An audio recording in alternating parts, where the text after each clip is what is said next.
પટેલના ઘરે તપાસ। ધવલ પટેલના ઘરમાં સીઆઈડી ક્રાઇમે તપાસ કરી। એજન્ટ ધવલ પટેલ હાલ ભૂગર્ભમાં છે। સીઆઈડી ક્રાઇમ ધવલ પટેલની તપાસ કરી રહી છે, શોધખોળ કરી રહી છે। ધવલ પટેલની માતાનું પણ નિવેદન લેવામાં આવ્યું।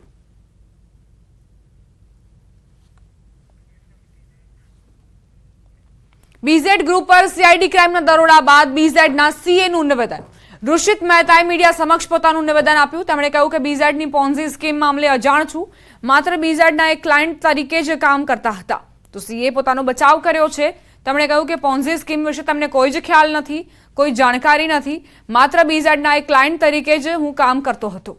હવે આ નિવેદનમાં કેટલી સત્યતા છે તે તપાસનો વિષય છે। એમની બે જ કંપનીઓના હું ઓડિટ કરું છું, જેમ મારા બીજા ક્લાયન્ટ છે એ જ રીતે મારા એક નોર્મલ ક્લાયન્ટ હતા। એના સિવાય બીજું કોઈ જ વિશેષ જાણકારી મારી પાસે નથી કે એ ક્યાં શું કરતા હતા, કેવી રીતે વહીવટ કરતા હતા, બીજી કોઈ જ માહિતી મારી પાસે નથી। માત્ર બે કંપનીનું ઓડિટ મારી પાસે હતું અને જે રીતે એમનો કોઈ નોર્મલ સીએ વર્ક કરે અને એ મારા ક્લાયન્ટ હોય એ જ રીતનો અમારો રિલેશન હતો। કોઈ પર્સનલ કે એવો કોઈ જ રિલેશન ન હતો। આજે ગુજરાતભરની ખાનગી પ્રી પ્રાઇમરી શાળાઓ બંધ રખાઈ। પ્રી પ્રાઇમરી શાળાઓના બનેલા નવા નિયમોના વિરોધમાં બંધ પાડવામાં આવ્યો। અમદાવાદમાં પણ વલ્લભ સદન પાસે પ્રી સ્કૂલ સંચાલકો અને કર્મચારીઓ દ્વારા વિવિધ બેનર્સ સાથે વિરોધ કરાયો। નવા નિયમ મુજબ રાજ્યની ખાનગી પ્રી પ્રાઇમરી સ્કૂલ માટે 15 વર્ષ માટેનો ભાડા કરાર ફરજિયાત કરાયો છે। વધુમાં શાળાની જેમ પ્રી સ્કૂલ ચલાવવા માટે ટ્રસ્ટ બનાવવું પણ ફરજિયાત કરાયું છે।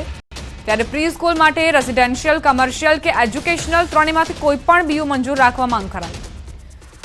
વિરોધકર્તાઓએ કહ્યું 15 વર્ષના બદલે 11 મહિનાના ભાડા કરાર પર પ્રી સ્કૂલો ચાલુ રાખવા દેવામાં આવે।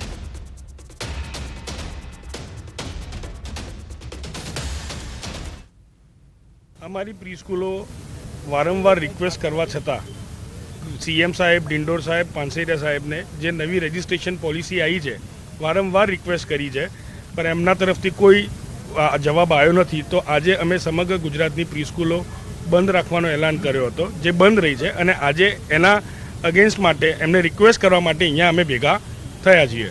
દરેકને ખબર છે કે બીયુ છે, એની પછી ભાડા કરાર છે, ત્રીજો મુદ્દો આવે છે ટ્રસ્ટ। હવે એના માટે પ્રોપ્રાઇટરશિપ કે દરેક લીગલ ફોર્માલિટી સાથે જ આ બધી પ્રી સ્કૂલો ચાલે છે।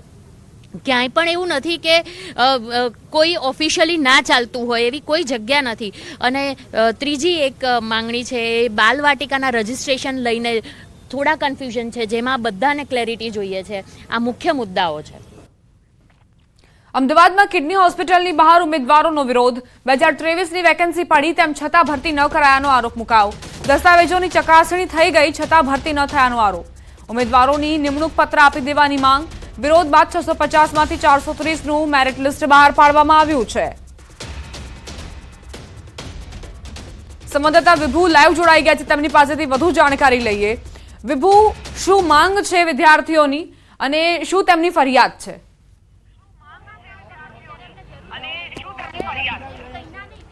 અમદાવાદના સિવિલ હોસ્પિટલ કેમ્પસમાં આવેલી કિડની હોસ્પિટલ છે કે જે 2023માં નર્સિંગ માટેની વેકેન્સી છે તે બહાર પડી હતી અને જે ઉમેદવારો છે તેમને ફોર્મ ભરી દીધા હતા, ફી ભરી દીધી હતી અને ત્યારબાદ જે વેરિફિકેશન છે દસ્તાવેજનું તે પણ કરી દેવામાં આવ્યા હતા। પરંતુ 2024 પૂર્ણ થવા આવ્યું છે તેમ છતાં ભરતી પ્રક્રિયા છે તે કરવામાં આવી નથી અને તેને લઈને જ અત્યારે વિરોધ પ્રદર્શન છે તે કરી રહ્યા છે। છેલ્લા 24 કલાકથી આ લોકો છે કિડની હોસ્પિટલની બહાર છે તે બેઠા છે। બેન, આપનું નામ? રોમી। શું ડિમાન્ડ છે તમારી? બસ અમને અમારે નિમણૂક પત્ર હાથમાં આપો, બસ બીજું કંઈ નહીં। અને જેટલી વેકેન્સી છે એટલી જ કમ્પ્લીટ પૂરેપૂરી કરો। જે 430 કાઢેલી છે એને એના જગ્યાએ 650 પૂરેપૂરી થવી જોઈએ અને જે ડિસ્ક્વોલિફાઈડ કરેલા છે ડિસ્ક્વોલિફાઈડ નહીં।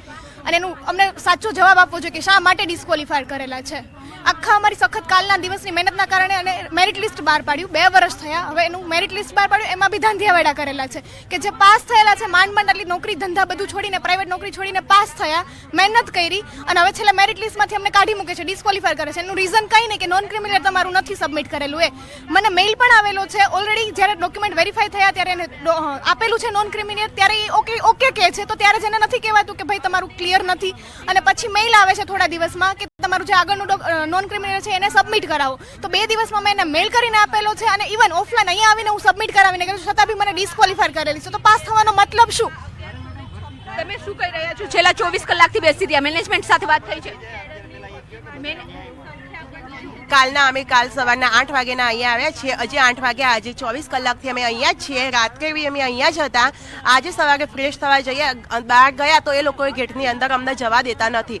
અને 1156ની વેકેન્સી છે. અમારે અત્યારે એટલું જ કહેવું છે કે 1156ની વેકેન્સીને જલ્દીથી જલ્દી નિમણૂક પત્ર આપવામાં આવે. અને એ લોકોએ 650માંથી જે 430 સીટ કરી છે એમાં 650 ને 650ની વેકેન્સી થવી જોઈએ. અને સાંજે એ લોકોએ જે મેરિટ લિસ્ટ બહાર પાડ્યું એમાં બી ધાંધિયા વેડા કર્યા છે. એમાં બી અમુક લોકોને ડિસ્કોલિફાઈડ કરી દીધેલા છે. એ ડિસ્કોલિફાઈડ કર્યા છે કોઈ પણ રીઝન વગર.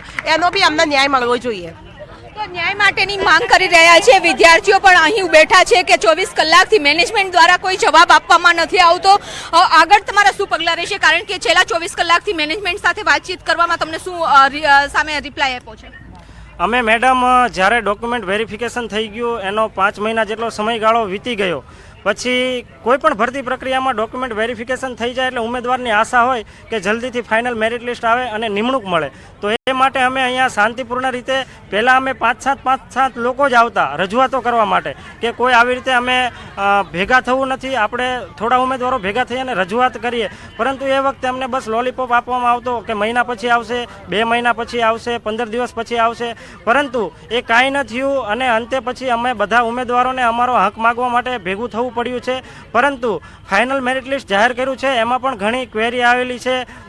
ઘણા બધા ઉમેદવારોનો ક્વેરી આવેલી છે ફાઇનલ મેરિટ લિસ્ટમાં અને એમાં પણ 650માંથી 430 જગ્યા કરી દેવામાં આવી છે.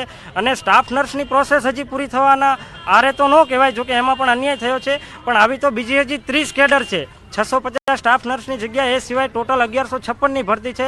તો બીજા ઉમેદવારોનું ફાઇનલ મેરિટ લિસ્ટ ક્યારે આવશે? બધી બહુ અનિશ્ચિતતાઓ છે. આમાં એમને સ્ટાફ નર્સમાં જગ્યાઓ ઘટાડી છે તો બીજી કેડરમાં પણ આ લોકો ઘટાડી શકશે.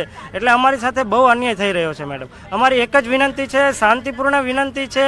અમે અહીંયા કોઈ પણ હોબાળો કરવા માટે આવ્યા નથી. બસ અમારે અમારો નિમણૂક પત્ર જોઈએ છે. અમારે પણ લોકોની સેવા કરવી છે. ફી ભરી હતી તમે? કેટલી ભરી હતી મેડમ? 1,000 રૂપિયા ફી ભરી હતી. ગુજરાતમાં કોઈ પણ ભરતી પરીક્ષામાં આટલી બધી ફી હોતી નથી. અમે 1,000 રૂપિયા ફી ભરીને પરીક્ષા આપી છે અને અમારી પરીક્ષા ગુજરાત ટેકનોલોજીકલ યુનિવર્સિટી દ્વારા લેવામાં આવી હતી. તો ગુજરાતમાં કોર્પોરેશનમાં જે ભરતીઓ થાય છે એની પણ ગુજરાત યુનિવર્સિટી એ બધા દ્વારા જ પરીક્ષાઓ લેવામાં આવે છે. તો અમે જે ગુજરાતની અન્ય સ્પર્ધાત્મક પરીક્ષા છે એ જ સિલેબસની પરીક્ષા પાસ કરી છે અને એ જ એજન્સીની પરીક્ષા પાસ કરી છે.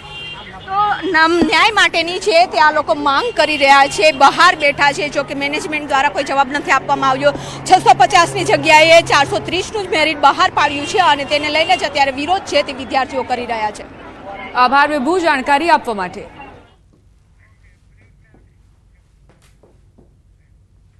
રોકાઈશું એક નાનકડા વિરામ માટે. આપ જોતા રહો ન્યૂઝ 18 ગુજરાતી.